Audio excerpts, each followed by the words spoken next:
Alors, quand le beau-père de Gabi est revenu par ici, après tout ce qu'il lui avait fait... Excusez-moi, précisez. C'est pas un secret, il avait abusé d'elle quand elle était petite. Objection. Objection rejetée.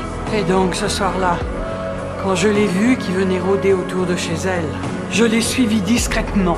J'ai attrapé un vieux chandelier et je l'ai tué, cette pourriture. L'histoire a en fait commencé il y a une semaine. Ce jour-là, Karen a reçu une très mauvaise nouvelle. Après un examen à l'hôpital, le médecin lui a annoncé que son cancer s'était complètement aggravé. Les cellules cancéreuses s'étaient même propagées au cerveau. À ce stade, les médicaments ne pouvaient plus contrôler la progression de la maladie. Bien que la radiothérapie offrait encore une mince chance, Karen ne voulait plus endurer cette douleur insupportable. Après mûre réflexion, elle a pris la difficile décision d'abandonner le traitement. Sur le chemin du retour, Karen a commencé à se remémorer le passé. Elle avait accompagné ses voisins du quartier pendant 10 années entières. Elle commençait même à s'inquiéter de ce que les autres pensaient d'elle. N'était-elle qu'une nounou de quartier toujours disponible, juste un outil pour les commérages des gens, ou encore dans la bouche des voisins, une vieille dame solitaire au caractère bizarre? D'innombrables pensées tourbillonnaient dans son esprit. Cela la rendait extrêmement anxieuse. Les mouvements inhabituels chez Karen ont vite attiré l'attention de toutes les ménagères. Tout le monde pensait qu'elle était guérie et sortie de l'hôpital. En réalité, son cancer avait récidivé et était devenu totalement incurable. Cette nouvelle a laissé tout le monde démuni. Pour mieux prendre soin d'elle, tout le monde a immédiatement décidé de s'occuper d'elle à tour de rôle. On va s'occuper de vous. On peut vous aider.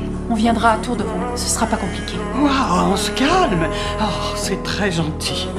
Mais vous avez déjà vos problèmes. Brie a son procès. La pauvre Linette est en plein divorce. Gabi, vos enfants sont en très bonne voie pour devenir des serial killers. Je ne vais pas vous contredire, vous êtes malade. Et vous avez entièrement raison. Mais je veux vous aider aussi. On va s'occuper de vous.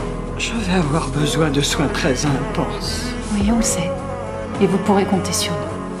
Finalement, la sincérité de tous a changé sa façon de penser. Karen a finalement été touchée et a accepté leurs soins. Mais les jours paisibles n'ont pas duré longtemps. Ce jour-là, la police a soudainement frappé à la porte, car sur le bouton des vêtements de la victime, les empreintes de Bray ont été découvertes. Cela a fait de Bray la suspecte numéro 1, pour ne pas inquiéter Gabi et les autres. Même face à une détention et un interrogatoire, Bray a quand même forcé le calme. Mais cette affaire attirait beaucoup d'attention. Elle a rapidement attiré l'attention de tous les médias. Bray est devenu le centre de la tempête médiatique.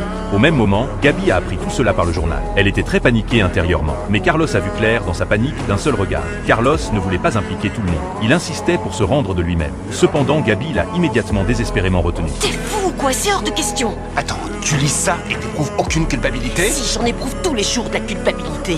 Il faut juste tenir encore un peu. Brie dit que Trip sait ce qu'il fait, alors on doit lui faire confiance. J'en sais rien, je sais plus. Se rendre maintenant, ce serait complètement idiot. Ça reviendrait à mettre toute ta vie en l'air, à abandonner ta famille. Et pourquoi? Pour prouver que monsieur est vraiment un type bien. S'il te plaît, attendons de voir comment ça se passe. Ok. Mais si les choses se compliquent, j'aurai plus le choix. Bientôt le jour du procès est arrivé.